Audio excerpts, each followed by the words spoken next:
I am Margie Gator. I am a member of the League of Women Voters of North and Central San Mateo County. I'd like to thank the Belmont Library for sponsoring this forum tonight and the fabulous job they put on. This is one of the most organized forums I've seen. The League of Women Voters is a nonpartisan political organization for both men and women whose purpose is to promote active and informed participation in government. We appreciate the interest and the efforts of groups such as the library to present these events for your interest, for the voters' knowledge, and to learn about the candidates and the issues. The purpose of candidate forums is to provide an opportunity for all candidates to be heard one at a time and to be questioned by you, the audience. We hope that by bringing the candidates and the voters together face to face, voters will be better informed and will make wise decisions on election day. We really appreciate you all being here and your interest and your lots of questions. We had to bring out a cart so I can see them all. So we really appreciate that. Tonight you will hear from the candidates for the Belmont Redwood Shores School Board. There are 7 candidates for 3 vacancies. The term of office is 4 years. In the interest of time and fairness, please hold your applause until the end of the forum. We will thank all the candidates at that time. So keep your expressions of delight or disdain to yourselves for this hour and a half, please. The purpose of this event is to provide a nonpartisan setting to let the undecided voters hear all the candidates and help them choose. Again, so just want to reiterate that. So the candidates in alphabetical order are Sarvana Bhopale, Rakesh Hegde, Amy Koo, Herbert Newman, Naomi Nishimoto, Kelly Redmond, and Chuck Belskow. You get that right? Yeah. All right. Okay. The rules for the forum as delivered to the candidates previously are as follows. We will have opening statements, and each candidate will have 2 minutes for that. We will have a question period. We have lots of questions. Each candidate will have 1 minute to answer each of those. And then again, for the closing statements, we will have 2 minutes for each candidate. Our timekeeper is Ida Brown. She's sitting front and center here with her signs. She will hold up a warning sign for 1 minute during your 2-minute things, and at 30 seconds left at the allotted time. And then at the end, she will hold up the stop sign. You may finish the sentence you're in, but please stop promptly after the stop sign if you haven't already. We have an usher named Susie Ray. She's in the back. She's collecting your questions. She has the papers for your questions if you have more. I'm always willing to look at more questions. So raise your hand if you need a card or if you have one to be delivered. All questions will come to me, and I will sort them by subjects. We'll try to cover a variety of subjects, and if I have a lot of questions on a particular topic, I may combine the questions, so you may not hear your particular question exactly as written, but covering the topic. Please write large and legibly. I turned 50 this year and got the glasses to prove it. Our candidates have drawn lots to determine the order in which they will speak. We're gearing up for the opening statements here, candidates. Each candidate will have 2 minutes, and our first candidate for an opening statement is Naomi Nishimoto. So thank you. Oh, that's loud. Okay. Good evening. My name is Naomi Nishimoto, and thank you for your time tonight. I have 2 children and a nephew attending schools in this district, and I'm running for school board because I believe in every person having a voice and the opportunity to give in their ideas. Having attended every school board meeting for the past 2.5 years, I've learned there is room and need for improvement in this district. In communication, equity, and long-term investment.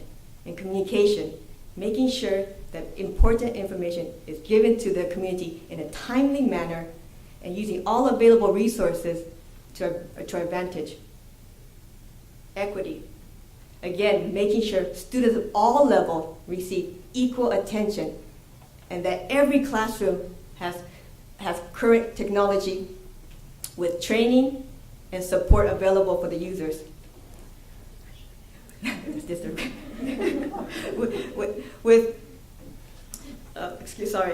With Common Core and 21st century learning being implemented, it's a must. Now, long-term investment. Just as in any business, the employees are the backbone of the company, and a school district is a business. So our staff and educators are the backbone of this district. That's why, to me, in my opinion, it's important that meaningful professional development is available for all of our educators and giving them the opportunity to improve on their skills in order for our students, our children, to have, in order for our children to enrich their education. This is a great district, and my goal is to address the issues that prevent us from moving forward. Because I would like to see more focus put on our children's education and their successes. So thank you very much. Thank you. The next candidate we will hear from is Rakesh Hegde.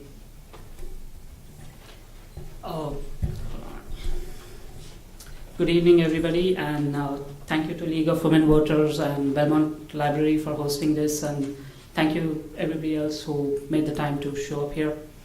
For those of you who don't know me, my name is Rakesh Hegde, and I'm really excited to run for school board. As a parent of two young children who've attended Nesbitt, Sandpiper, Ralston, education has been a high priority for me. We've lived in the district since 2006, and I have volunteered hundreds of hours for our school. I've been a board member for School Force, where I was part of the team which raised $2 million for our school. I've served in district task force. I've volunteered for Art in Action, Save the Music, and every other school event that I could over the years.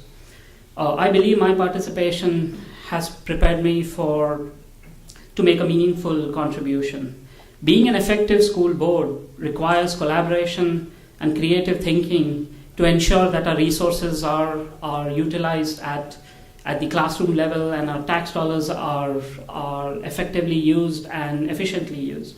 One of the important skills that I bring is my ability to listen and gather all fact-based information and work with people on both the sides of an issue. Being an entrepreneur and having started multiple software companies over a decade, I've learned to build and work with top-notch team, manage large budgets, at the same time being fiscally responsible. Now, I'm not a professional politician. I don't really have a lot of fancy words. Instead, I would like to focus on my credentials, my experience, and my desire to serve. At what matters most, which is providing quality education for all children in our district. Again, I thank you everybody for coming here. I would look forward for your questions, and I'll do my best to answer as best as I can. Thank you. The next candidate we will hear from is Chuck Belskow. Okay, thank you so much for coming as well. A little quick information about me. I was appointed to the school board 2.5 years ago. I've been serving as a board member obviously since, and it's been something that I found completely fascinating from a perspective of a teacher. I'm a professional educator. I teach high school at Woodside High School, and I think it's very important that we have the vantage point of an educator on the school board. The school board is a very interesting position. There's a definite learning curve that goes along with it. I think after 2.5 years, you are not done in terms of the goals that we need to meet as a district. We do have some challenges ahead of us. We're gonna be able to solve those challenges and address them. And I'm doing this not because I have 3 kids in the district. They're a 4th grader, a 6th grader, and an 8th grader at Ralston, and I honestly think they're going to be fine. I worry about us collectively as a community, the direction we're headed. What about public education for all of our kids in the community? Everything from GATE children to special ed. So I think we have to address those issues as well. I also want to see that we've hired, I think, a great superintendent. It's kind of a unique position since I've been on the school board. The first time we've hired the superintendent since I've been here, and I really feel like it's important that we send a message to him that we're going to continue through and follow as a board and be able to deliver for him what he's going to need to get the job done. So I'd really like the opportunity to serve for another 4 years, bring that experience, and also give a little bit back to the community, because I did grow up in Belmont. I went to Cipriani Elementary in Ralston. So I think it's very important that we have, give community service back to a public education system that I definitely feel I benefited from. Thanks. Thank you. The next candidate we will hear from is Amy Koo. Thank you, everyone. Thank you, everyone, for attending. My name is Amy Koo, and I've lived in this district for 10 years. I have two sons, one that's 5 and one that's 2. And, when he entered kindergarten this year, it was a huge milestone. And as a parent, I want to make sure that all the decisions that we make are in the best interest of his needs and his education. I'm running for school board because actually, in order for my son to succeed, it's not sufficient for me to just focus on him because his education is influenced by everyone around him, the community, his classmates, the parents, other parents, teachers. And I think as a school board member, I would be able to really understand all the different stakeholders who have a piece in each child's education and really be able to focus on customizing the education to meet people's needs and understanding the priorities, such as neighborhood schools. Schools really strengthen a community and really are the backbone of a community. And it's not just a lip service saying, we can walk to school, but that's great, but it's also the community members that can give back to the schools. And once they find out what things are happening in their local schools, they'll be more likely to support things like parcel taxes and bond measures because there's a benefit overall to seeing all of our kids succeed and do well in this world. I think I got involved really initially as an advocate for language immersion because I felt that children ought to be global citizens, and that was one way to do it. And after that, I became involved advocating for neighborhood schools as my son entered kindergarten this year. Thank you. Thank you. Our next candidate for opening statements is Suvarna Bhopali. Good evening, everybody. First, I want to say thank you to the Belmont Library and to the League of Women Voters and to Margie Gator for being our moderator tonight.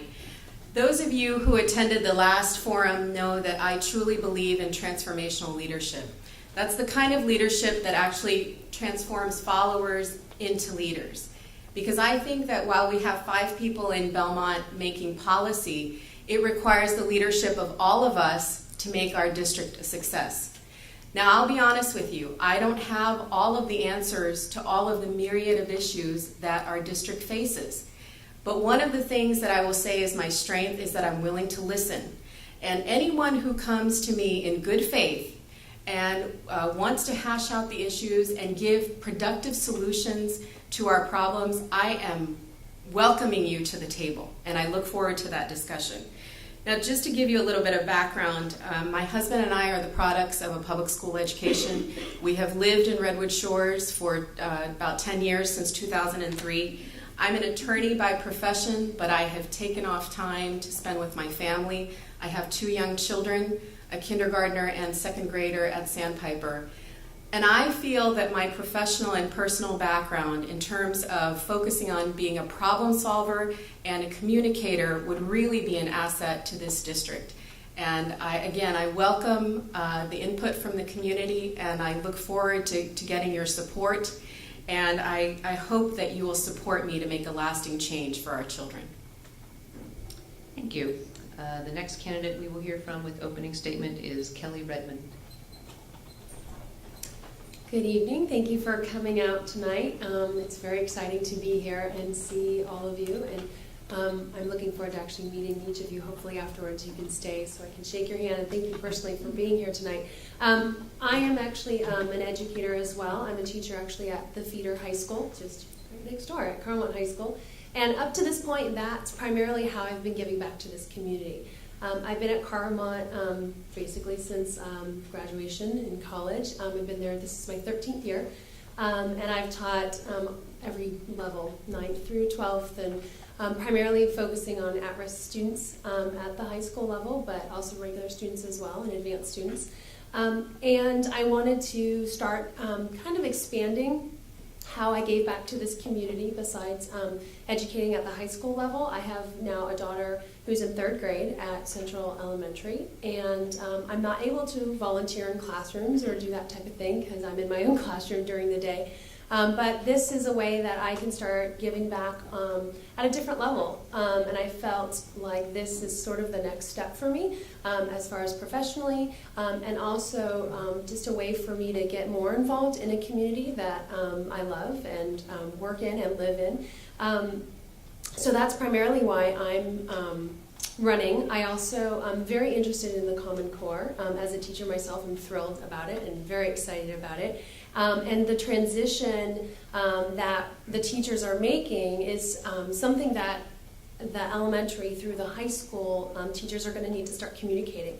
So I'd sort of like to help bridge that gap between our current high school district, which is just right here at Belmont, and the current elementary school district. I'd like to help get that communication going with Common Core, because one of the great things is what a kindergartner learns is the same thing that a 12th grader learns, just at a higher level. So, thank you.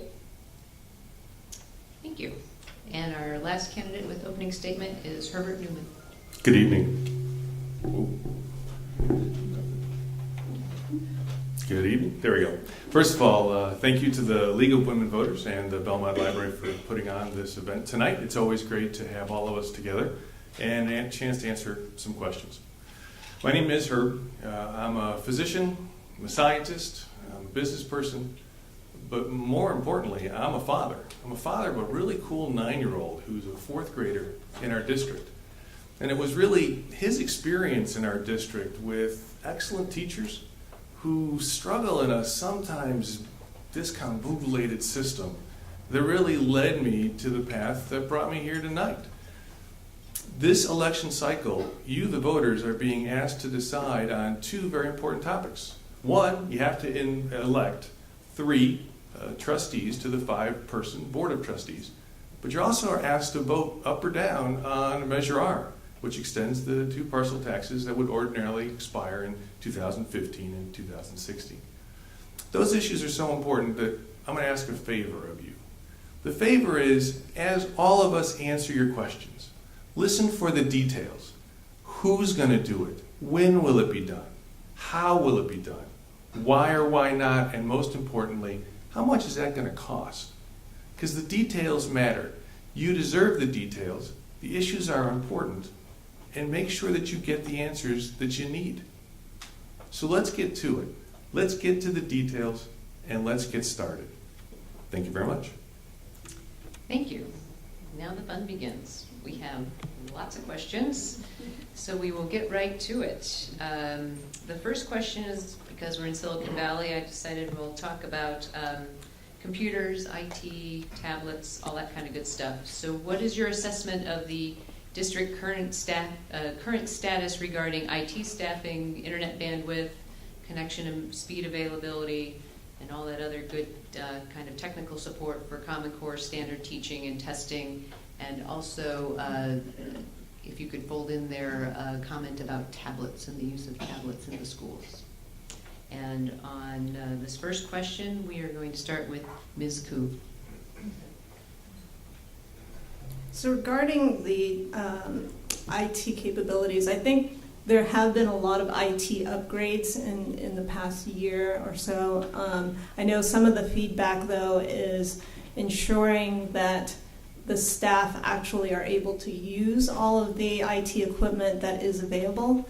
And I think that's one of the key things that we as a district really need to focus on, is the support of the staff and how to use the IT technology that's available to them, from just those live, whiteboards, the computerized whiteboards, to the overhead projectors, internet, and eventually with the Common Core standards, the assessments are all going to be via computer.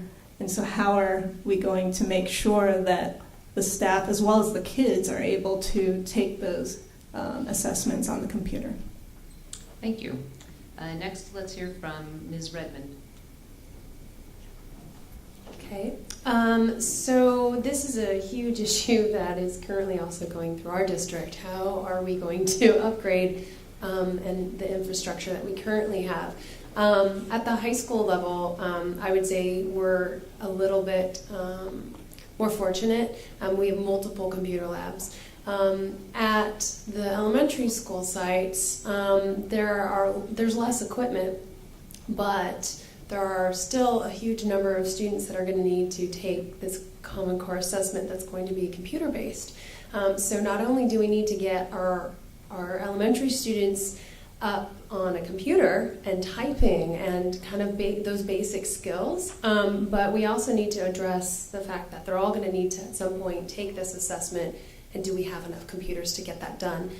So that is something that I think each school site needs to assess and make sure that they can beef up what they currently have and then expand it as well. Thank you. Next, we'll hear from Ms. Vopali. I'd like to answer this question of IT as it relates to the Common Core standards. Some of you may know that just yesterday Governor Brown signed into law AB 484, which calls for new MAPP testing, which stands for Measurement of Academic Performance and Progress. These are the computer tests that are going to take over for what we previously knew as STAR testing. So now it's very clear. We will not have STAR testing anymore. That will be suspended, and our kids will be moving over to the new MAP testing. So what does that mean? We need to have a computer and other infrastructure. Now, you may know that the LCFF, the Local Control Funding Formula, is calling for $1.25 billion to be spread, a one-time allocation across all 1,000 districts of California, school districts. When you do the math, that doesn't come out to be a lot of money. So what I would say is that this is one of the main reasons we need to pass Measure R, and we need to support School Force. IT is a big issue, but with respect to Common Core implementation, it's vital. Thank you. And next, we'll hear from Mr. Newman. The use of technology is integral to all education at any level. The issue concerning our district, though, is not the technology, how do we acquire a tablet or how do we get bandwidth. The issue is the commitment to actually utilize these tools. In May or April of this year, there was a consultant who reported to the Board of Trustees, of their findings of 21st century education. And quite honestly, the presentation was a mess. It was clear that not only is there no clear plan on how to roll out this technology, but there was no plan on how to make sure that the educators know how to use it. So what has to happen first is there must be a time-limited requirement that the district develop a technology plan with all line items for what they need, training for the people, and a rollout. And then we have to hold them accountable. This generic concept of we need more bandwidth or we need more tablets, that's just an easy way of saying I don't really want to deal with it, so I'm going to point to a deficit, not enough tablets. We need a defined plan today. Thank you. Thank you. And next we'll hear from Mr. Belskam. Okay, so obviously I was on the board. I would disagree a little bit with Mr. Newman. I don't think the consultant's presentation was a mess.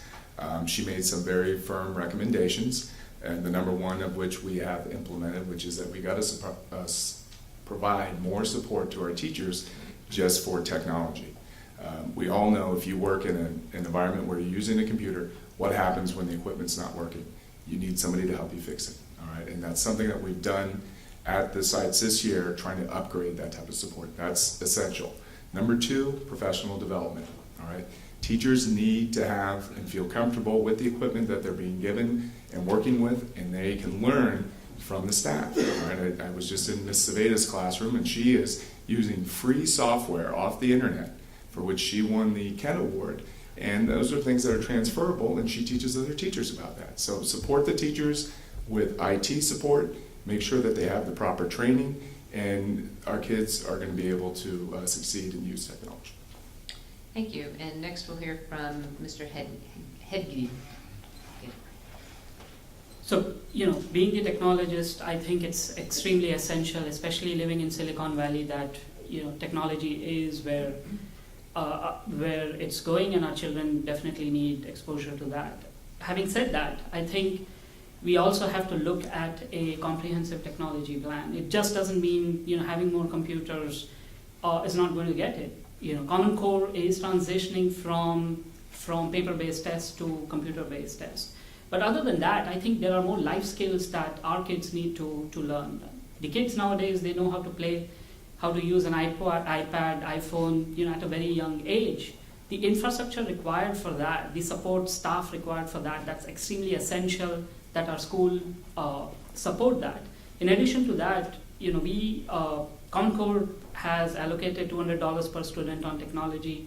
There's an $800K budget on that. I hope that we come up with a plan to integrate technology in day-to-day learning, which means stuff like more technology-based tools. Thank you. And finally, Ms. Nishimoto. Okay, so let's back up. We have technology, but what's happening here is we purchase a bunch of hardware, then we have the students or the staff that needs to use it. What hasn't happened is that how do we get those two to marriage, right? What needs to be done is not use the educators as IT, because that takes away from their time in teaching the children. So what's really missing right here, and what doesn't hurt us, what doesn't help it as well, is all the modernization that's been going on. Because it was rushed to get to finish the schools, but there was no time to really test out whether the Wi-Fi is working, is it the correct bandwidth. So again, it's not about just having the technology, but making sure that the steps are followed so that the implementation is done correctly. Thank you. Thank you. Now we'll move on to our next question. There are several questions about communication and transparency. So how would you implement open door policies, open communication, transparent communication, and people have asked for specifics, please, and also about employment decisions made in the open or behind closed doors. So transparency, open communication, employment decisions, why are some made open and some behind closed doors? And we will start with Ms. Vopala. So as I said in my opening, I think communication really is vital. One of the issues that I feel like has to be addressed as a major priority is a rebuilding of trust in our community. I think with the school assignment issue in particular, there has been a dip in trust among our community. So I think that really has to be addressed. In terms of transparency, I think that I would take my cue from the community. What things would you like to see for the board to be more transparent? Some of the ideas that I think are good are, for instance, maybe streaming the board meetings online, if that's possible. I think that's a good suggestion. In terms of employment decisions, as a lawyer, I'll tell you that personnel decisions generally are confidential. So when you see that some things are done in closed session, while I don't have the information behind that, there are specific legal reasons why those things are done in closed session, because it's protecting the privacy of the actual employee. Thank you. Next we'll hear from Mr. Hedge. So again, I think communication and transparency is a must. But I think that transparency starts at individuals. Transparency starts at home. It depends on how we interact with our schools, with our teachers. What kind of process is involved, what kind of collaboration is needed. To me, I think it's essential that basic stuff like board meeting minutes, the streaming of the board meetings. These are nice to have, but collaboration and transparency are essential. Employee decision. I do want to say that again. I agree with Suvarna. It's a personnel decision. There are legal reasons why they are done in closed sessions, and you cannot do that in open because of the privacy laws. Thank you. And next we'll hear from Mr. Belskow. So board school boards in general are oftentimes criticized for lack of communication and kind of aloofness, and we're not unique in that, but that doesn't mean we can't do better. One of the things I talked about with our administrative assistant, Diane Rabota, was, we tape record every school board meeting. Could we put that online? And she's like, sure. A little help from the IT department and we can make that happen. But do I want to bother the IT department right now when they're trying to get the schools up and running? No. So we have to be careful about the type of demands we put on staff when we talk about communication, because those are things that are going to take away from their daily job. In terms of transparency, sure. You're going to make some tough decisions. I guarantee you, everybody on this board, when you're elected, you're going to have to make some difficult decisions regarding personnel, regarding student placement, but it is absolutely paramount that those things remain confidential and private. If the employee wants to go out and talk about them in public, that's perfectly their prerogative, but as a school board, you have to make those decisions in closed session and in private. Sorry. Thank you. And next, we'll hear from Ms. Nishimoto. Transparency is communication, communication, communication, and communication is a two-way street. As much as we could, as the board could communicate, the public needs to respond and give input as well. So no matter how much we're communicating to you, we don't know what's getting out.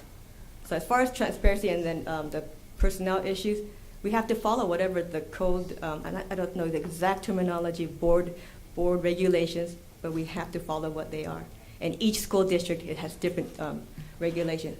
So as my learning curve, I need to go and read all those regulations and make sure I follow what's stated in the district. Thank you. Thank you. And next we'll hear from Ms. Redmond. So to address open door policy, first of all, I think tonight is a clear indication about how this community wants to be involved in our district from this point forward. I think, unfortunately, as been mentioned before, our district has kind of had a rough patch with transparency and communication. And parents sort of got up in arms because they didn't like the way things were going. And all of a sudden, there was all this communication and buzz on the internet and on social networking sites, and emails were sent out, and parents started showing up.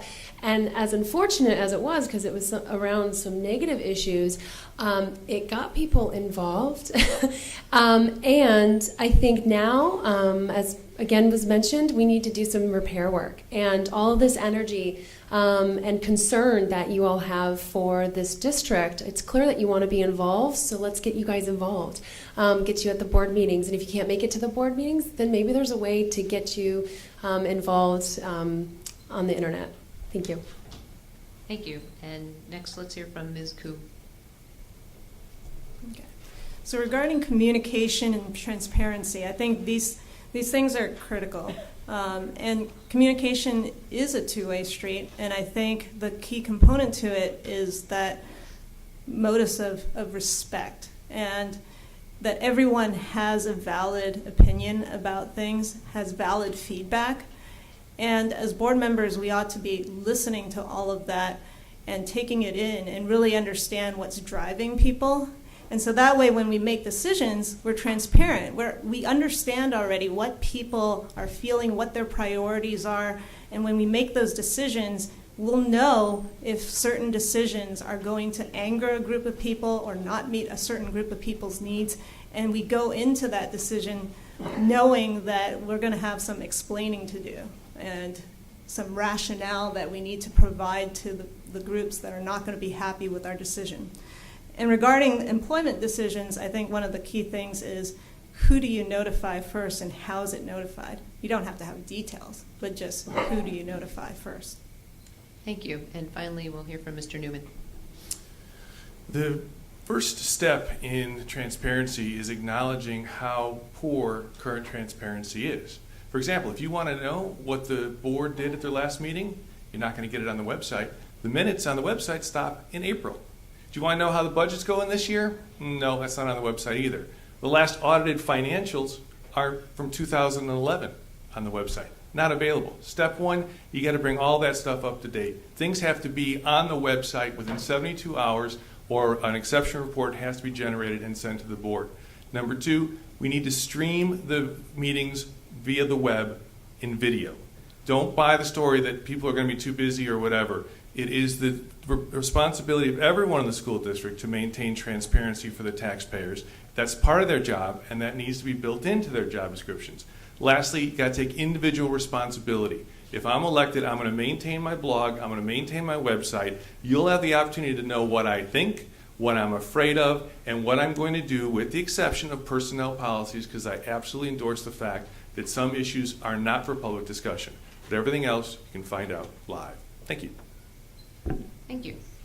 Our next question is, how will you and the board know if district programs are effective? In other words, if they represent a solid return on investment? And for that one, we will start with Mr. Velskow.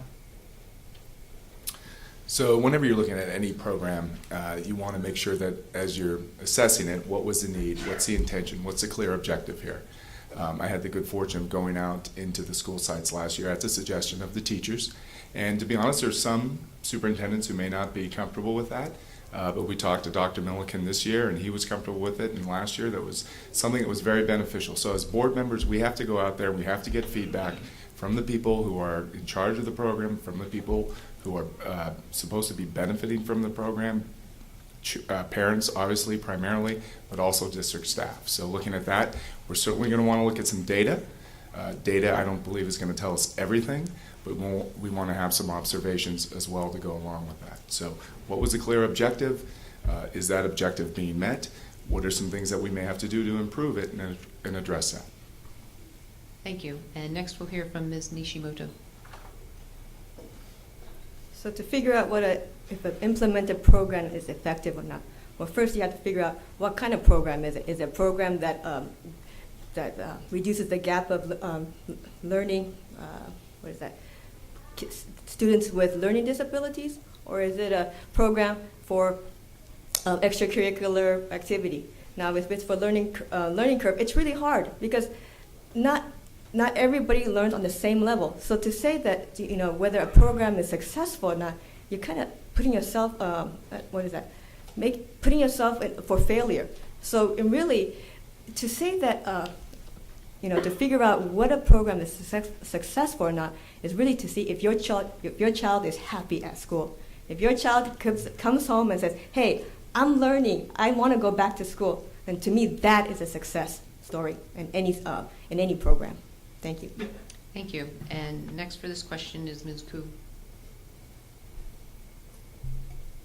Hi. So how do you know a program is effective? I think primarily you first have to understand what is that program trying to achieve. And then when that program is implemented, we should already have in our heads what are the measures of success that we're looking after. Is it going to be data-based, like a number, a metric, or are we going to do a survey of teachers and students or parents to find out what things are working and what things aren't working? I think it really is a combination of all of that. And at the end of the day, we want to make sure that kids are living up to their maximum potential and really getting the education that they deserve. But you could pour a lot of money and effort into something and the kids are learning, but is that really the most effective way to do it? And that's why numbers and just surveying of the students is not sufficient, but it's really understanding from all the different people involved in the process what's working and what can be changed and improved. Thank you. And next for this question is Mr. Newman. I'm sorry, there have been so many different answers. Could you repeat the question? Because I'm not sure the answers lined up with the question. The question is, how will you and the board know if district programs are effective? In other words, if they represent a good ROI on their investment. That's what I thought the question was. It's simple. You don't launch a program until you know what you want to accomplish. You don't launch a program until you have metrics in place to measure the success or the failure. You don't launch a program until you have milestones to hit that tell you whether or not you're getting where you're going to go. It's not rocket science. The fact of the matter is there's not enough money and there's not enough time to educate our children to allow programs to go on a hope and a whim and a belief that they'll succeed. It comes down to discipline, it comes down to measuring, and it comes down to holding people accountable for their commitments. Thank you. Thank you. And next we'll hear from Ms. Bhopali. To answer this question, I actually want to get very specific because I think that's what's helpful to voters rather than talking about lofty goals. So let's talk about the Common Core standards. These standards are going to fundamentally change the way our children learn. Our kids now basically learn a variety of subjects at a very superficial level. The idea is that they will learn fewer subjects at a very deep level. They will use project-based methods to learn, and the learning will be more collaborative.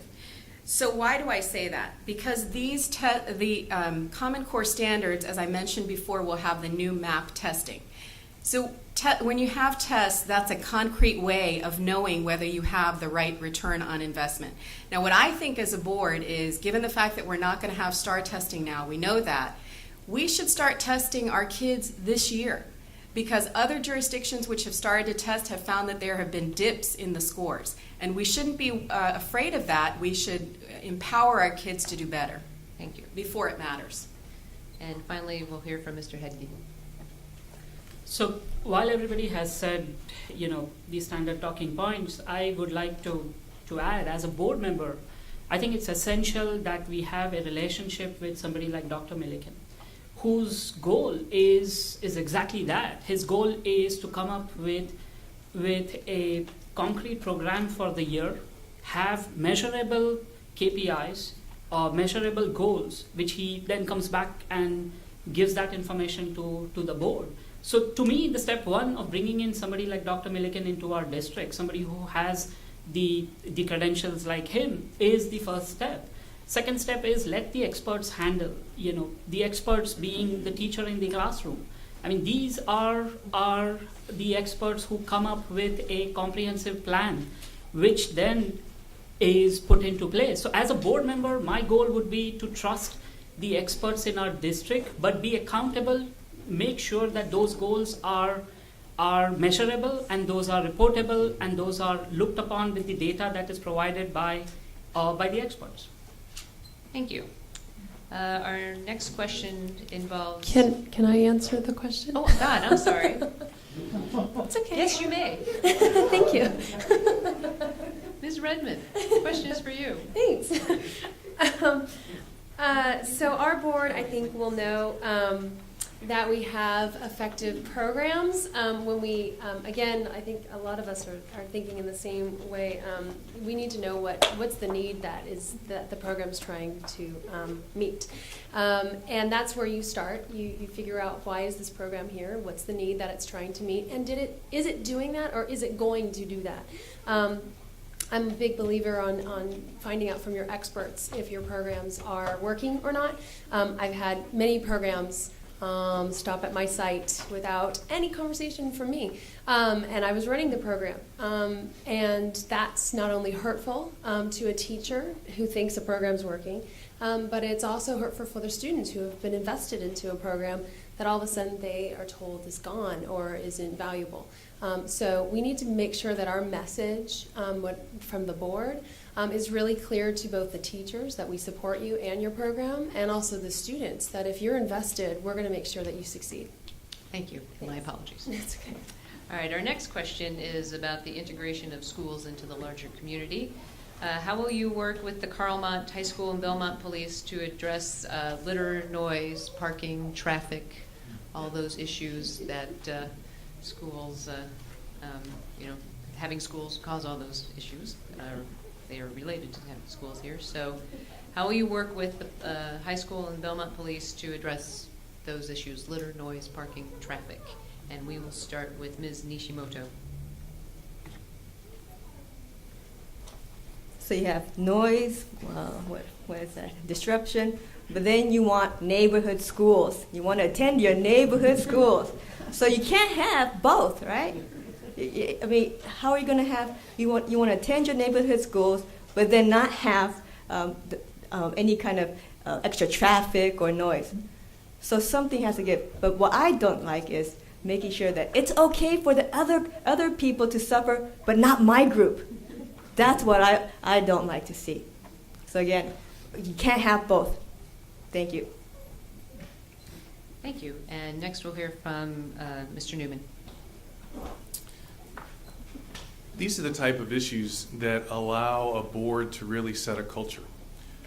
These are the issues where a board can say, look, we want to make sure we pick up our own litter. We want to integrate with the neighbors, and we want to make sure that we're as minimally noisy as we can be. This is where the board exerts some influence. Currently, if you look on the website, the current board's goals are from 2011. So not only do you not know what their goals are, you don't really get a sense that they have an identity or a culture. This is an opportunity to lead. How we integrate with our neighbors is going to be critical, particularly if we need to ask them for more tax dollars. This is an opportunity that the current board is missing, and I think should be rectified as soon as possible. Thank you.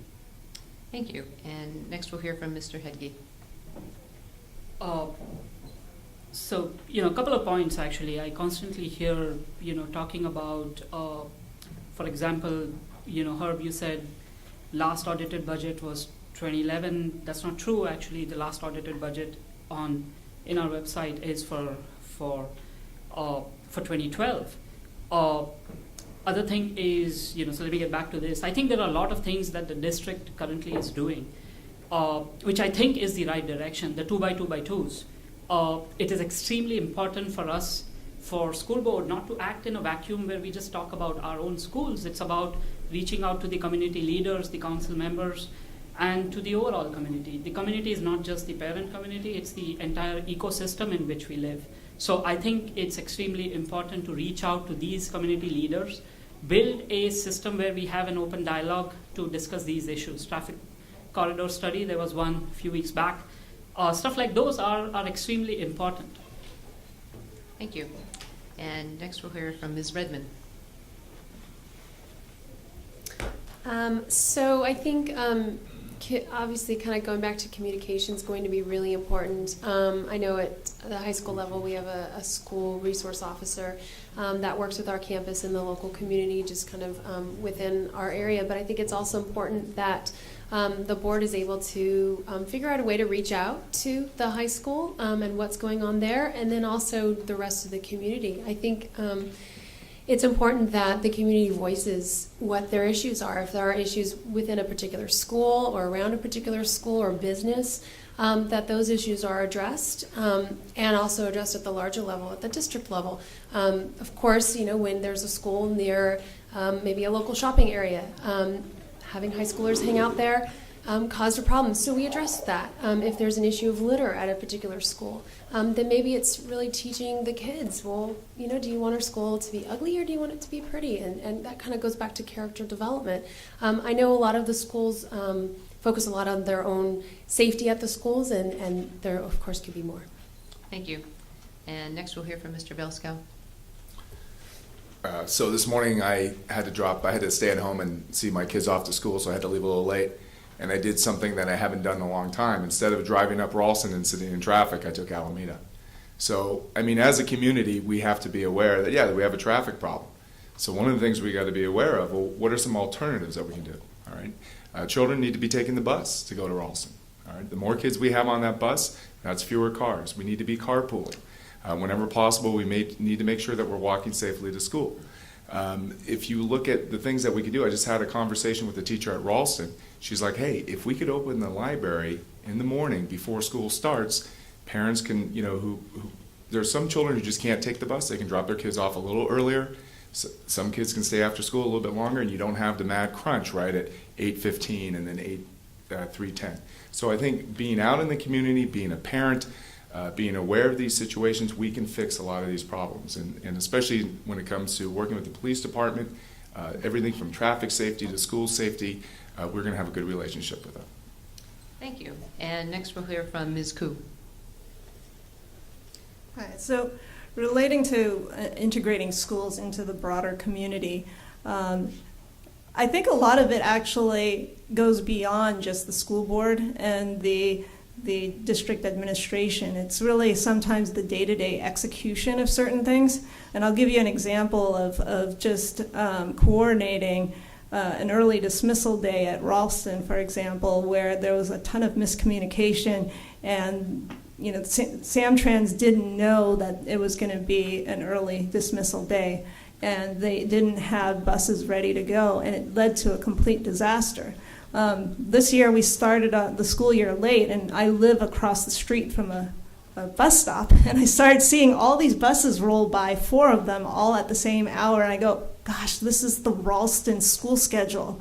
And so I immediately notified the superintendent, said something's not right. I hope someone has reached out to Samtrans to notify them about the delay, because then otherwise at the end of the year there won't be any buses. Thank you. And finally, Ms. Bopali. So the question was about litter, noise, and traffic, and in 1 minute I can't address all of those, so let me focus on traffic. Each day about 30,000 vehicles travel on Ralston Avenue. That's a huge amount. You all may know that there's actually a traffic study underway right now, and I would encourage you to go to the community meetings about that. Now, when we talk about traffic, you've got the city's interest, you've got the school district's interest as well. And as you know, there's city council elections going on, and I would encourage everybody to vote for candidates who are friendly to our schools. Because school board trustees have to work with those city council folks in 2x2x2 committees on issues like traffic and litter and noise. When I don't know the answer to a problem, I consult with people who are as smart or smarter than me. And I have to say that one of my colleagues has come up with a great suggestion for overcrowding at Ralston and dealing with the traffic issue, and that is to maybe look into a joint use agreement for using Barrett Community Center. And I would be, when I have more time, I'll get into that in the next question. Thank you. Which leads me to the next question, which is about budget priorities. And what is the one, your top priority of what you would like to implement in your term, and what is the district's greatest capital needs right now, and how will you work with the county board tax authority to facilitate this? And we will start with Ms. Redmond. Could you restate it just one more time? Sorry. Sure, it's budget priority. What is the one program thing you would like to implement, the top priority you would implement, and what is the greatest capital need in the district, and how would you work with the tax people, the tax authority and the board to facilitate this? Yeah, okay. Top priority is definitely Common Core. That's here, it's coming, and we're transitioning, and it's going to cost money to not only implement but to train and make sure that we have what we need. So I think that's the absolute top priority right now. I think working with the taxpayers and the county and the state is going to come in multiple forms. I think again, we are getting some funding as far as a district from the state specifically for the Common Core, which is a great place to start. But it's definitely not enough as we continue to grow, because that's sort of the other issue that's coming. It is already here, is the overcrowding and over-enrollment in our schools, and how do we address teaching more kids when we're not getting more funding. So we're definitely going to need to look at that. Thank you. And next, let's hear from Ms. Koo. Hi, regarding the biggest budget priority right now, I would say that it is the making sure that there's enough seats for all of the kids as our enrollment grows. And it's not a simple answer, because we want to make sure that we still maintain the highest quality of education we can. But at the same time, we are a public school system, and we need to provide education to everyone who comes through our doors. So I think I am hopeful that the enrollment task force is going to have a very diverse group of people who can represent the various backgrounds and viewpoints of the district. There is limited funds to do anything to expand capacity, so we have to be creative in how we do it, both in the short term as well as the long term. Thank you. And next, let's hear from Ms. Nishimoto. Okay, so we're in interesting times right now, because we have the new local control funding formula come into place, and we have Common Core. So again, right now, in my opinion, but my priority doesn't matter. Well, what it is right now it's not a priority about 1, 2, 3, 4, 5 because of all these 2 new elements that are in place. It's a linear priority, and figuring out from what's in our budget and how to get the Common Core and the local funding in order. We have to look at everything, and again, that means community input, doing more research, and making sure all of our task forces are in place before anything could be implemented. So it's interesting times, but I think it's great times because our economy is actually getting better. I mean, our budget currently is tied to the state budget, and in the last 4 years we've been in a recession, but now we're getting out of the recession, so our budget should look a little bit brighter. That's my hope. That is brighter. So thank you. Thank you. And next, let's hear from Ms. Bhopali. So I agree that the Common Core standards is definitely a priority. We have about $800,000, as was mentioned before, from the state for this implementation, and I think that we are going to need more money, definitely. That's why, again, Measure R is so important. But let me move on to the enrollment and capacity issues because I think that's another major priority. I would like to mention, and I think you all know that we have about 3,800 students. Our enrollment is continuing to increase, so we need to find additional capacity. Now, referring back to my earlier comment about Barrett, the idea would be this, that we have 1,200 students at Ralston. If we were to engage in some sort of a joint lease agreement or a lease back from Belmont of Barrett Community Center and have 6th graders housed and taught at Barrett, then it would serve 2 purposes. One is that you would have younger children who may be more impressionable. They have a transition period, and also it would relieve some of the traffic and overcrowding at Ralston. Thank you. And next we'll hear from Mr. Hedge. So, from a budget priority perspective, a couple of things to know. One is our revenues are pretty much flat, and our expenses are increasing, and that's what is happening. It's happened for the last few years, and it's going to continue to happen. As we have increasing enrollments, we're going to spend more. We spend around $8,300 to $8,500 per kid. So while we do that, one of the most important priorities we have is to ensure that we maintain that reserve. State requires us to maintain a 3% reserve. On an average, California recommends we should maintain a 14% reserve, and every year we've gone from 7, we are down there at 6%. I see that in few years we're going to eat up that reserve. If we fall below 3%, that's something that we shouldn't let that happen. We need to keep our district solvent. Thank you. And next we'll hear from Mr. Newman. We're about 13 years into the 21st century, and our district is still working on their plan for 21st century education. The budget priority has to be science, technology, engineering, math, because our children will be competing on a global platform for jobs and economic opportunities, and that's where other countries are putting their focus. As for capital expenditures, your capital expenses follow your strategic priorities. So your capital is going to follow in developing the STEM technologies and capabilities. And lastly, for interactions with the taxation bureaus, which I don't think anyone else really answered, that should be last on the list. First is figure out the finances of the district. 2, figure out whether the income is really increasing or not, because there's evidence that the financial situation, the financial outlook of the district is improving. 3, make sure that we're spending all of the money wisely. And then approach taxation districts or figure out how you're going to levy parcel taxes. That's your last step, not your first step. Thank you very much. Thank you. And finally, Mr. Belsko. So we were fortunate this last year in that we just broke even. We went in the hole about $40,000, which was a little bit under projections, but we are still a sinking ship. We are spending more money than we're taking in. We're eating down our reserves every year, and this isn't a good thing. So we have to, number one, stop that type of bleeding. How do we do that? First, we have to pass Measure R. And I agree with her. STEM has to be a priority, but I'm looking to just hold on to what we have. I don't want to see our class sizes get bigger. I don't want to see any furlough days. I want our kids in school 184 days. I'd rather see our kids in school 200 days. But I know that's not going to happen, all right? I'm just being realistic.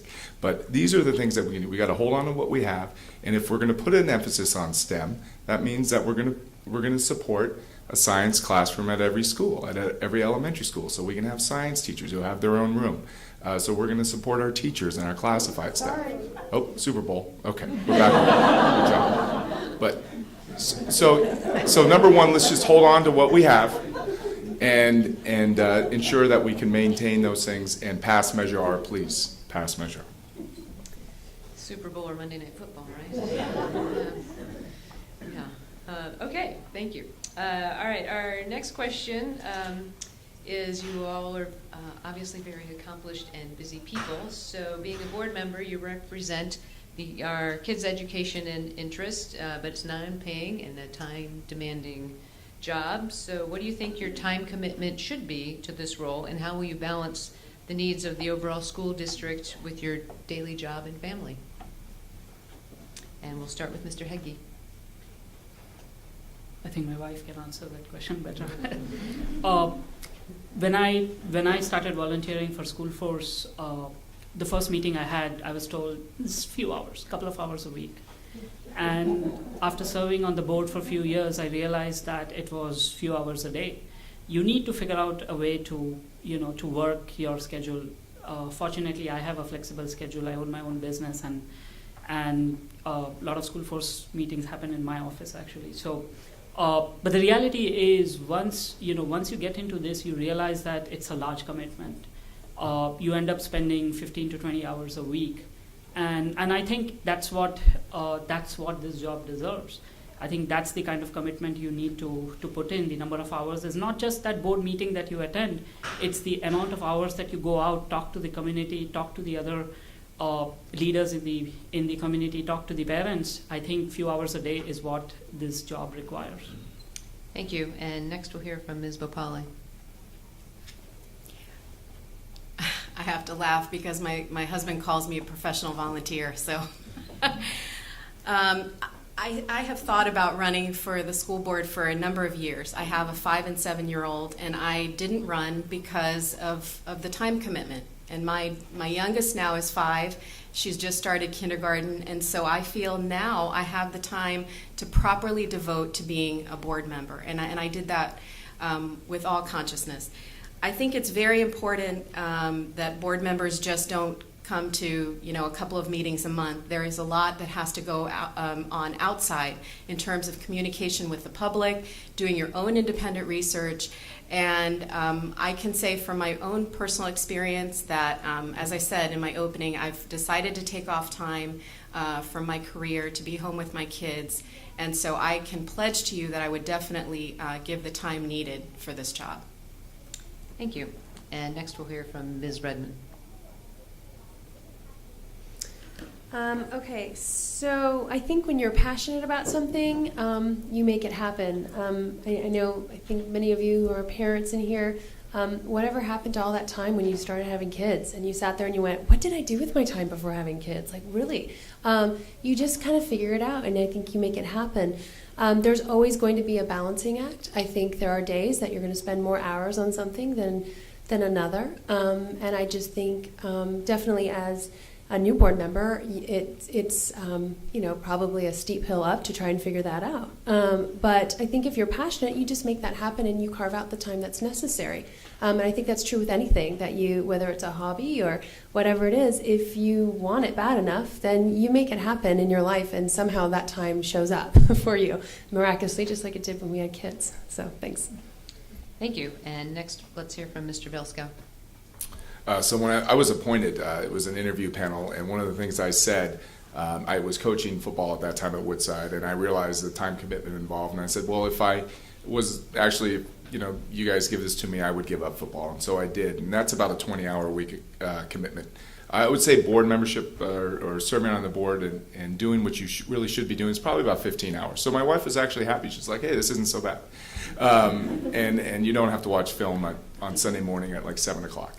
But you set up a system. You know, you get your packet, Tuesday night's packet night, you go through that during the board week. You try and make yourself available. You put those budget meetings and things like that into your schedule. You're out there in terms of opening up to the public and making sure that people want to meet with you. Usually a lot of times, only when it's a hot button issue, next thing you know, you have 10 people want to meet with you, and then you'll go 6 months and nobody wants to even send you an email. So there are things out there that you can do to make it work, but you're going to have to give up something, and you're going to have to make trade-offs. Right now, during election season, it's my garden. Don't go by my house because my yard looks horrible. Thank you. And next, let's hear from Mr. Newman. They say if you want to know what a person values, you look at where they spend their time. I also work for myself, and so before I even started this campaign, I blocked out 2 hours a day, 10 hours a week from my daily schedule to dedicate to research and campaigning, and I'm going to continue that if I'm elected. I also spend however many hours I'm awake on the weekends catching up with things that don't get done during the week on the campaign.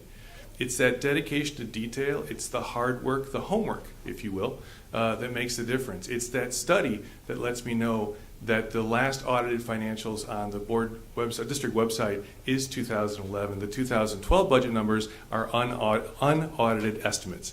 But that's what you get from spending the time to learning the details. Thank you very much.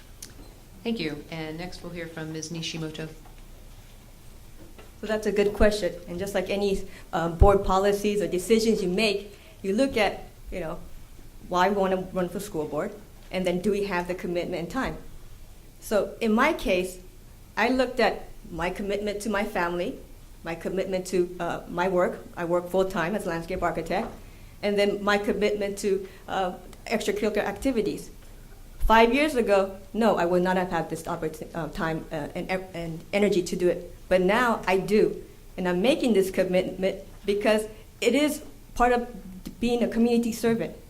And I am taking this role seriously, as not as a volunteer, but someone who will make the time and what time needed, but without sacrificing my family's time or jeopardizing my workplace.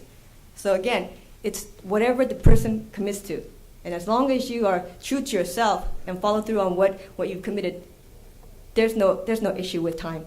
Thank you. Thank you. And finally, Ms. Koo.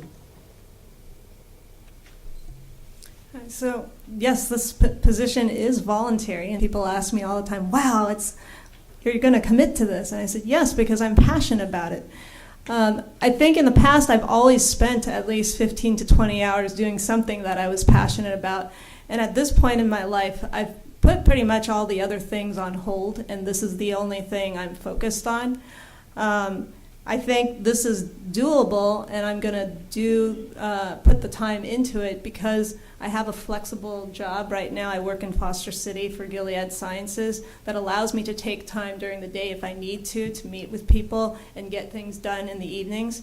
And the most critical thing is I have a really supportive family. I mean, my husband is a godsend. He's great with kids, and he's actually a good sounding board. So when I go home and I'm facing tough issues, I discuss it with him, and he gives me feedback and is always behind me. And I have family in the area, so if things came to shove and I needed babysitting in a pinch, they're there for me. Thank you. And our next question is, how do you prioritize advanced courses and GATE programs? And we'll start with Mr. Newman.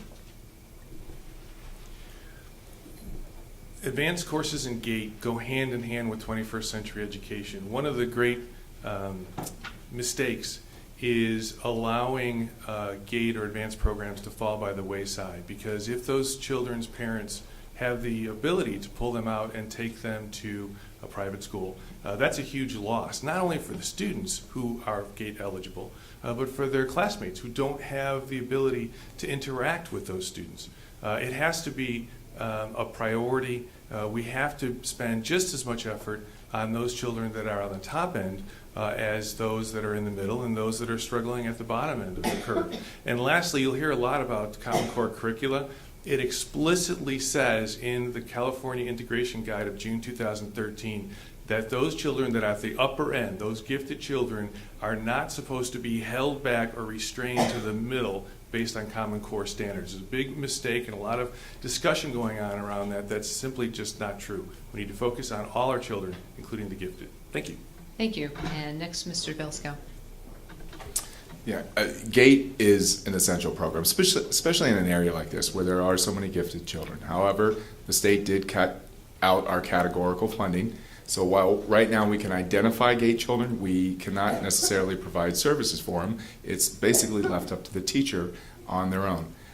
We have to make some decisions about that. If we want to put it as a priority, then we're going to have to give something up given our budget.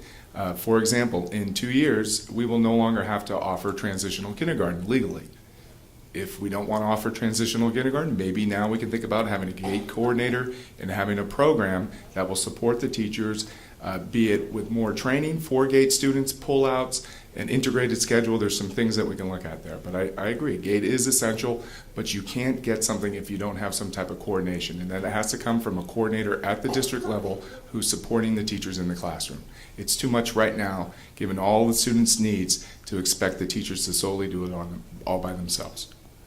Thank you. And next, let's hear from Mr. Hegde. So yeah, I do think GATE and advanced courses should be prioritized. But like every other issue in our district, it always comes down to, how am I going to pay for it? And my concern is, and I'm one of those parents who, just walking into 6th grade at Ralston, where, it's unclear how advanced math is being handled and the transition to Common Core. But the reality to all of this is we need to figure out a way, while we have lofty goals and highly funded programs, we need to also achieve smaller things that we can achieve.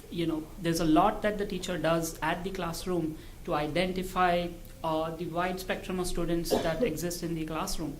I think Common Core is advancing to that level where the kids are being taught to learn more in depth versus trying to just breeze the surface and trying to cram in more. It's the focus on understanding more on what they know. Thank you. And next we'll hear from Ms. Koo. Hi. So I am very supportive of advanced courses and things like GATE because I feel that every kid has different needs and capabilities and interests, and we should do our best to customize education to them so that they can reach their maximum potential. Now, a lot of times people talk about, oh, we don't have the money to do this, we don't have the money to do that, but I want to focus our attention on trying to come up with innovative ways to teach kids without spending that much money. There's partnerships with local businesses that we could leverage. There's businesses that will pay their staff to volunteer in schools. There's people in our community who may be retired and have expertise in a certain area. They could go into the schools and provide enrichment activities for these kids to really teach them real-world skills, how to apply their math, how to apply their science. So there's a lot of things that we could do that are out of the box. Thank you. And next, let's hear from Ms. Nishimoto. So I said earlier, I think public schools need to give equal attention to all of our students, whether it's advanced or not. But I think when it comes down to what is our priority first, looking at the budget, and then we have to figure it out if that is accomplishable. Now, that's not me saying that I don't agree with having GATE programs, but I want to make sure that the public schools is not a private school. And if there is funding for it, that's great. I'm all for it. And so hopefully, what I'm trying to say is that we got to first make sure that we lessen the gap of the learning disability. I'm sorry, my tongue gets tied. With learning, students with learning disabilities or who needs a little more effort. In my opinion, I think time should be spent with them first before we spend extra money on extracurricular. Thank you. Thank you. And next we'll hear from Ms. Bopali. So I think this is an area where we really can work with our teachers. My my kids have been so fortunate to have wonderful teachers at Sandpiper. And I have the good fortune of being able to volunteer as an art and action docent, as a room parent in the classroom. And you know, it's amazing, we're talking about money, but teachers are so creative and so dynamic. I think we need to invest in professional development of teachers so that in a mainstream classroom, they can differentiate those students who are maybe in a GATE program or could be more advanced. I know our teachers can do that, and so I think we need to look at creative solutions and not just say, well, we have a GATE program, we don't have money for it. Thank you. And finally on this question, Ms. Redmond. So I think a GATE program at every school site and at some level would be very valuable, because again, we're teaching all students at all levels, and we want to make sure that those students that are advanced and gifted are validated, that they're not sitting there bored, but they too are challenged. The Common Core will help with this because it is making things more rigorous in the classroom. Students are asked to really go deeper in their learning, which I think is going to help. But again, I think we need to start small, and we also need to make sure that we're very careful about what we're putting on our teachers. I absolutely think we need to communicate with them and have them be a partner. If a school wants to see a GATE program, then we need to involve the teachers at that school and figure out what it's going to look like at that school. Perhaps it isn't an entire class. Perhaps it starts off like a club that meets at lunch. There are, I think, innovative ways to bring back the GATE program, and I think as a community, if that's something we value, then we need to look into it. Thank you. And we should start wrapping up, but before we do that, I'm going to ask one last question. Who in our Belmont Redwood Shores School District do you feel is least served, and how will you change that if elected? And we will start with Ms. Koo. Who do you believe is least served at the moment in the school district, and what will you do to change that? So who is least served in this school district?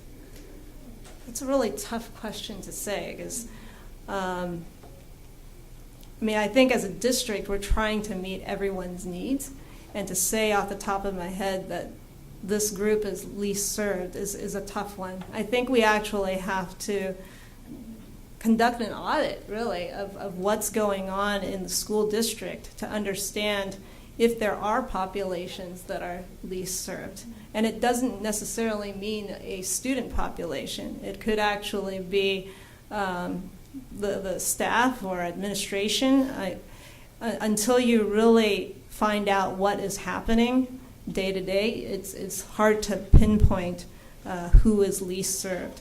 I think we actually have to meet with all the different groups and find out what's working and what's not working. And at that point, we can prioritize, hey, these things are not working well, and we need to attack these things first. Thank you. And next we'll hear from Ms. Redmond. Yeah, it is a tough question. I think one of the first things in answering this question we would need to consider is actually the school's site council. At each school, it's actually mandated by law to have a site council at each school site, and their job is actually to oversee the programs at the schools and make sure that all students are served. So I think that group right there would hopefully have the answer for each of the school sites about whether or not everyone is being appropriately served, if there is anyone that is on the outskirts that needs more attention, because it is the site council's job then to report that and make recommendations to the school and then to the board about what then needs to happen. So they would be the ones, honestly, that would have the first point in check as far as finding out the answer to that. And maybe the only other thing I would think of is I think as a community, we need to make sure that we are valuing every school in this district. I unfortunately think that there are some schools that have gotten bad press for some reason or another. Thank you. Next, let's hear from Ms. Bhopale.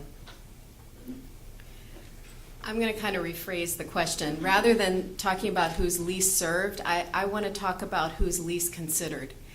I think in our community as a school district, obviously we have constituents who are students and parents and teachers, those who are connected directly to kids who are school-age kids in our district.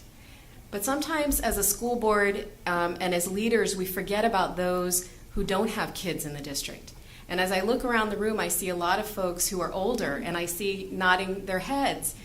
And we should not forget you, because you are partners in this process as well. We need to hear from all the members of our community and to know what their needs are and to understand how we can all work together. Thank you. And next, let's hear from Mr. Newman. I actually agree. If you're honest, I think the least served member of their society, at least in the district, is the non-parent or the taxpayer who doesn't have a child in the district. The reason they're different, though, I think they're least served because they're asked to do important things like elect people and vote on Measure R, but they're not necessarily given all the information, or at least not given it in a timely fashion. And so these issues around does Measure R, is it needed? Are there increased tax revenues coming from the property taxes, the way the Board of Trustees said in their report on March 7th? Are there unexpected upside from switching to a revenue limited district from a budget, basic aid rather? These things are not discussed by the current board. They're not discussed with the taxpayers. No one who's not an insider can tell what the current financial situation of the district is. Right now, sitting here, I don't know how I'm going to vote on Measure R because of the lack of transparency. The taxpayer is the least served part of our society. Thank you. Thank you. And next we'll hear from Mr. Belskow. I would disagree. I think that our schools are producing great kids who are succeeding well in high school. However, there is a population that is not being served, and it starts to manifest itself as they work themselves through the system. And those are children that are at risk, be it at risk for English language learners, socioeconomically disadvantaged, and by the time they get to Ralston, we start to see a real achievement gap, all right, whatever the special needs are. The problem is we used to have summer school. I mean, my son was able to go to summer school for reading, and we discontinued that because of state budget cutbacks. I would like to see us change our schedule so that we shorten the summer, maybe go to a modified year-round, and it's been proven that that's one of the best things that you can do to help those kids that are at risk, because that 12 weeks that you have during the summer is what really drives that achievement gap, and then it starts to manifest itself by the time those kids are in middle school. So we do have audits, we have testing, and our principals are responsible about looking at the performance of those kids, and they address them during the school year. It's the summers that are really bringing us down. So. Thank you. And next let's hear from Ms. Nishimoto. So least served at the district. That's like having my child ask me, who's your favorite one, Mommy? Is it me? Right? So this question, depending on what you're looking at, is it least serving the teachers as far as professional development? Is it least serving the certain schools because of the modernization funding that the schools received? I think Cipriani was one of the least funded modernized schools. So it depends on what you're asking. What does that mean by least addressed? So again,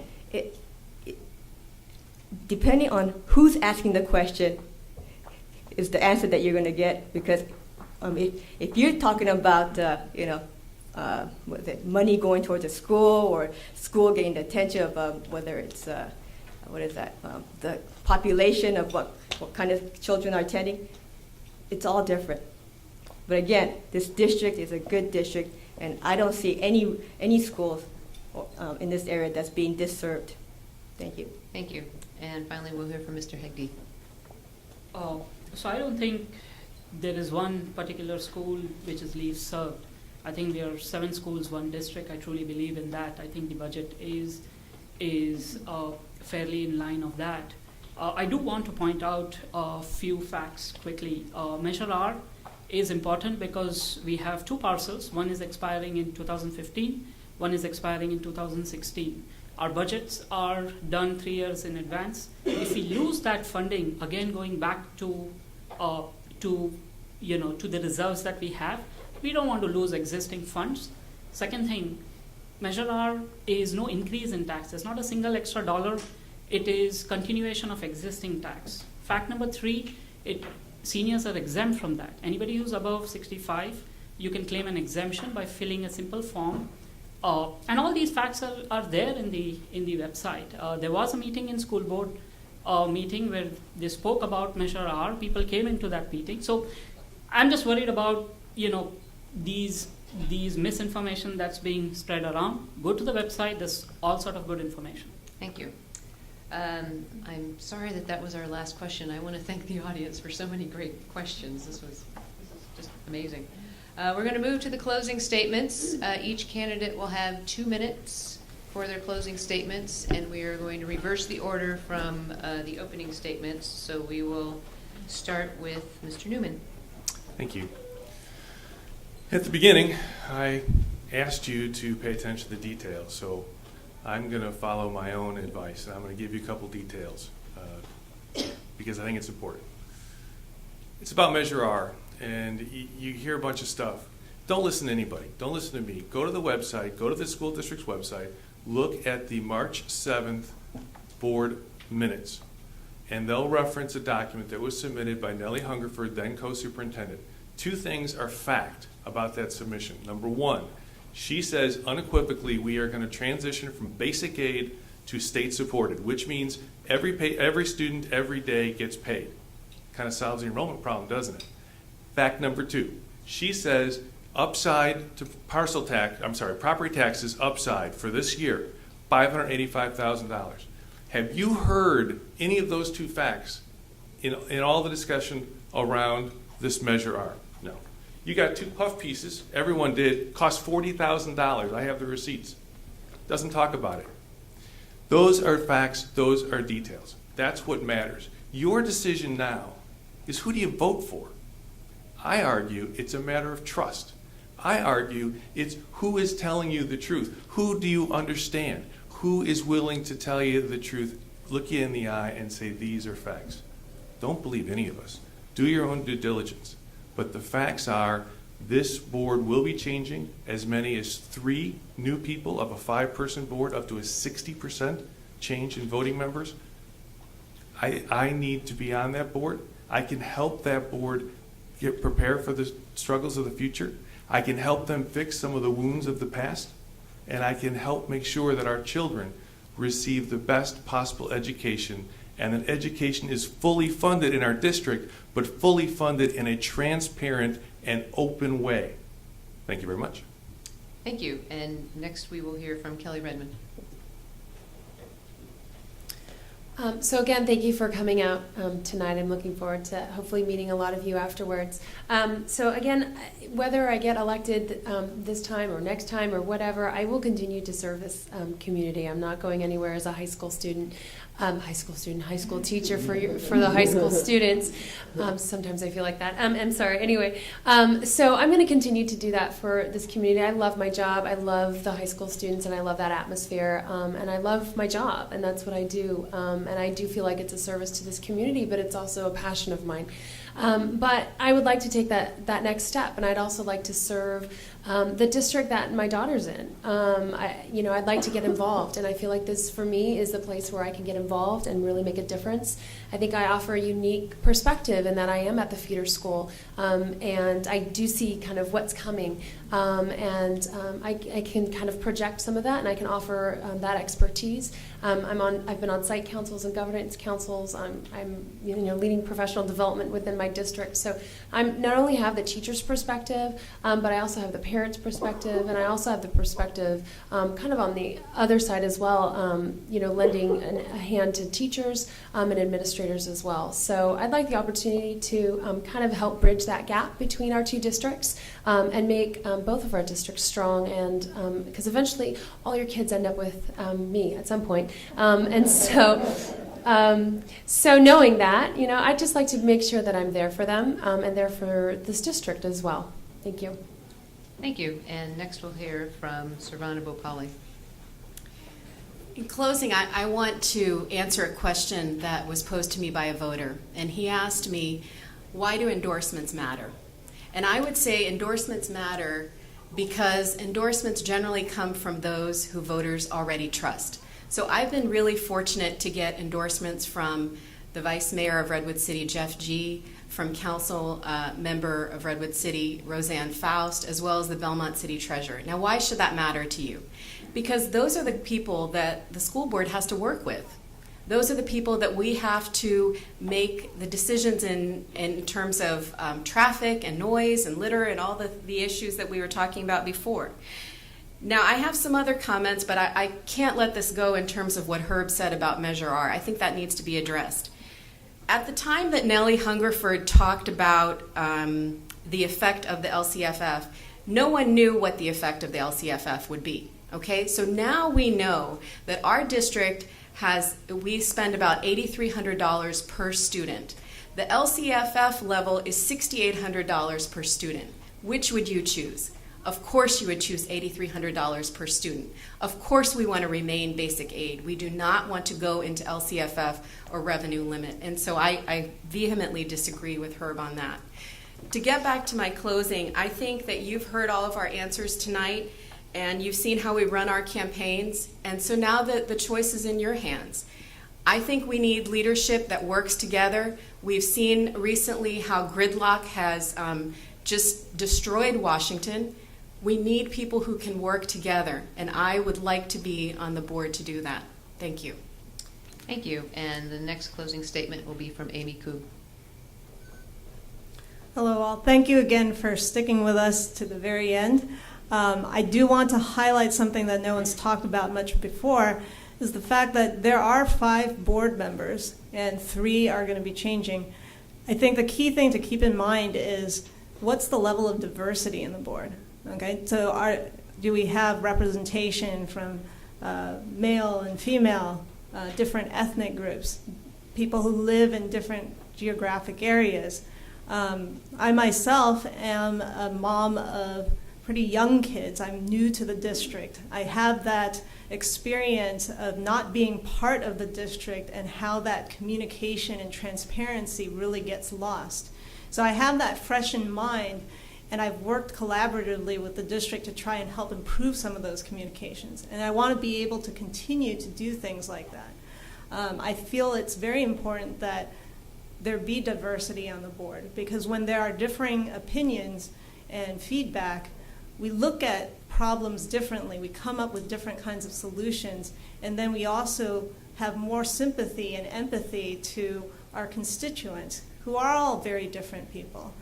And we respect their opinions, and we try to do things because we want to make sure that the decisions meet the needs of the broader community. It's not about us. It's about understanding what the community needs and all the different stakeholders, and coming up with solutions for that.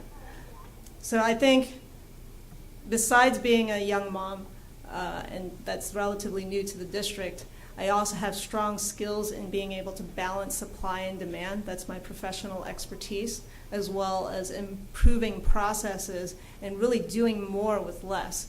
So you talk about funding, well, there's 2 different levers. You could either increase the funds or you could do more with what you already have. And I think that's a very valuable skill set that I bring to the table that's different. Thank you. Please vote for me. Thank you. And next we'll hear from Mr. Belskow. Okay, I just want to talk a little bit about some things here. We're talking about efficiencies, all right? The Ravenswood School District spends about $10,500 per student, all right? We spend $8,300 per student. Portola Valley spends about $18,000 per student, okay? Woodside Elementary spends $15,000 per student. So if you want to talk about efficiencies, I think you're getting your money's worth in this district, all right? Can we do things better? Of course we can. Are we going to do things differently? Yeah, we're going to have to. We're going to have a new board, essentially. We have a new superintendent. These are all things that we have to do, and we will improve. And there is not a teacher in this district who doesn't look at the end of their day and say, well, what could I have done better today? Because that's what they do.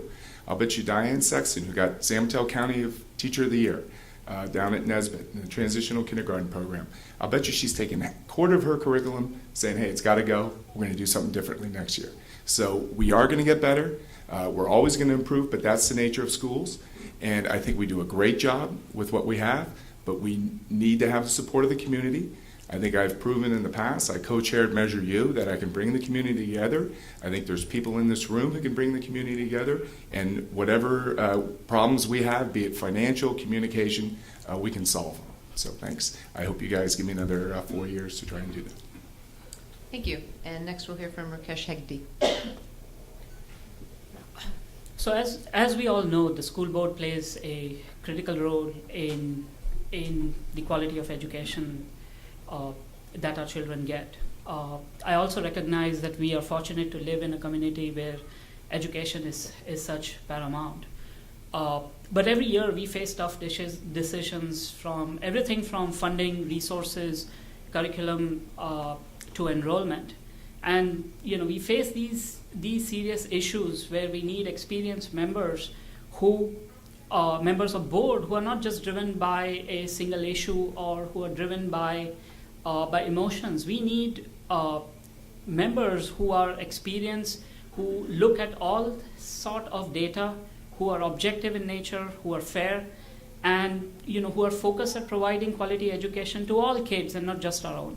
So I believe I'm that person. If elected, I will really work hard to unify the district as opposed to scaring the heck out of district. I will encourage new initiatives, work at communication. We've spoken so much about transparency today, so I pledge that my election details, my source of fundings, my filings, they're all available online. If you want, I will email you all that information instead of hiding those. I will reflect and listen to the community. I believe that together we can find creative solutions to all these problems that we look at, and continue to have the superior education that our kids deserve. So finally, I think it'll be an honor to serve in the school board. I think I will dedicate the time, and I'm really eager to get into the job because I think I can really do a good job. So finally, I think I respectfully ask for your vote. Vote. I think not many people vote in an off-year election. So November 5th is the date. Absentee ballots are out. So thank you for your time, and thanks for so many people showing up today. Thank you. And our final closing statement will be Naomi Nishimoto. So from what I've observed over the past 2.5 years, right, being a board member is no easy task. Right? So I made this decision because I decided I'm not afraid. I'm not afraid of being scrutinized. I'm not afraid of being criticized. But I do believe in community service. As a board member, it's important that dialogue must be started with the community members at large, and that everyone's input is put into consideration, and not just the ones with children. So I hope tonight has given you a little bit of insight of who I am, and I hope to continue this conversation with you even after tonight. And regardless of the November outcome, I will continue to attend every board meeting and support this district in the best way I can. Because it will take both communities to successfully educate our children. And keep in mind, the success of our children is a reflection of our communities. Thank you. Thank you. You will find additional information about the candidates on the League of Women Voters Smart Voter website. That's www.smartvoter.org. All the candidates have been invited to enter their information to link to their own websites. This has also been videotaped, and that will go on YouTube and the San Mateo County Library website. As a reminder, if you videotaped, the tape must be used as per the procedure sent to the candidate. The tape must be used only in its entirety by the candidates. Remember to vote November 5th. I have no doubt about this crowd. And remind others to vote as well. The League of Women Voters is a nonpartisan political organization, and membership is open to both men and women of voting age. If you are interested in helping your community with forums such as these or other getting people to be active in government, which we really need right now, there's information about joining the league outside, in the back of the room. And again, that's smartvoter.org. Again, the library has set up some space outside with refreshments, And if the candidates have time to stay, I'm sure they would love to meet and speak with you further. So now I ask you to join me in applauding and thanking the candidates for running and being so interested in this.